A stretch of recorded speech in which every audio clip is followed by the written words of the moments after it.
Sim, pero maneira buscar, nós temos um ex-membro do Parlamento, também da ex-primeiro-ministro, de qual seguro tem boot que tem que pagar para sua persona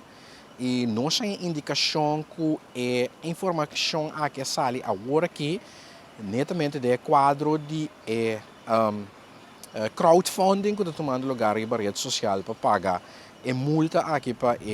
ex-primeiro-ministro aqui, ex-membro do parlamento, mirando que é dono de Urban Village Management Property BV aqui está amigo íntimo de ex-primeiro-ministro aqui, ex-membro do parlamento. E provavelmente,